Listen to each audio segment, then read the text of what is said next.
Bonjour les amateurs de fromage et les petites souris.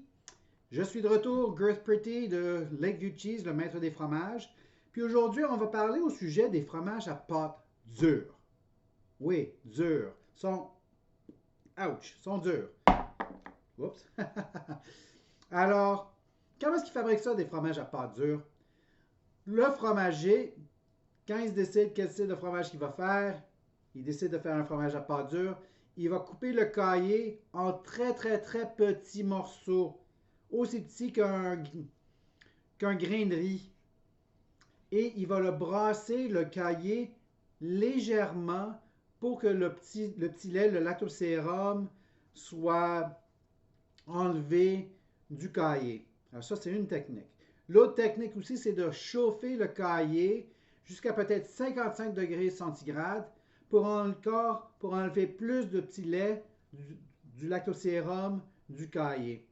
Finalement, quand le caillé est mis dans les moules, ils vont presser contre le caillé pour encore enlever plus de lactosérum, plus ah mon Dieu, c'est quoi le terme en français? Encore plus de moisture. D'humidité, c'est ça, l'humidité du fromage. Alors, ces fromages-ci, on peut les vieillir d'un minimum de 4 mois jusqu'à... Moi, j'ai vu une fois un parmesan qui était vieilli pour 6 ans. Alors, est-ce qu'on peut manger les croûtes? Sont les croûtes comestibles? Alors, pour le Parmigiano Reggiano, qui est facilement identifié parce qu'on peut voir sur la croûte même les lettres Parmigiano Reggiano qui sont étampées sur le fromage. Ces croûtes-là, oui, elle est comestible. La preuve. C'est juste du fromage sec. Je l'adore. Pour nous à la maison, on mange ça comme pour le goûter. Quand on a faim. On ajoute aussi la croûte du fromage dans nos soupes aux tomates, sauce aux tomates, dans le risotto, dans le polenta. La croûte elle-même ne fond pas, mais les saveurs sont ajoutées durant toute la cuisson et la croûte devient mangeable, comestible, délicieux. Alors ça, c'est le Parmigiano Reggiano. L'autre fromage italien qui est bien connu, c'est le Piave, qui est fabriqué juste au nord de Venise.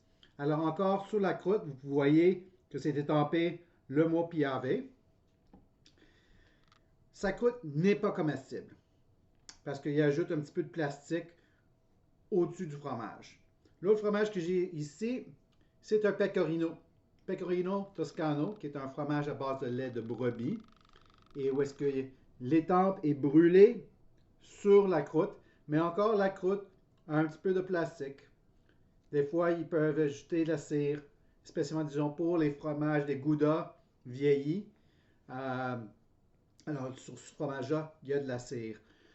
Autre fromage, style pâte dure, il y a le Grana Padano venant de l'Italie, il y a le Manchego venant de l'Espagne. Tous des fromages délicieux qu'on utilise beaucoup chez moi. La question que le monde me demande, peut-on congeler ces fromages? Oui, mais je ne suggère pas. Pourquoi? C'est parce que quand on congèle un morceau de fromage, oui, quand on le dégèle, il y aura la même saveur, mais la texture va être complètement différente. Alors, disons, pour ce fromage-ci, le Parmigiano Reggiano, quand on va le râper, il va casser en petits morceaux. Alors, sa texture n'est pas du tout la même. Alors, encore, ce que je suggère, c'est de parler avec votre fromager marchand ou le gérant de la charcuterie pour leur demander, premièrement, quel fromage leur croûte est comestible, et deuxièmement, juste d'acheter la quantité de fromage que vous avez besoin pour cette semaine-là. Parce que ça ne vaut pas la peine d'acheter trop de fromage, puis il faut que vous le congelez, et quand vous décidez de le manger, sa texture n'est pas aussi bonne comparé si le fromage était frais. Alors, c'est ma petite présentation au sujet des fromages à pâte dure. Continuez à me suivre sur YouTube, sur Lakeview Cheese, aussi sur Facebook, Instagram et Twitter. Mentionnez à vos amis et aux autres petites souris au sujet de mes vidéos. Puis on se reverra la semaine prochaine pour la prochaine vidéo sur les fromages bleus. À la prochaine!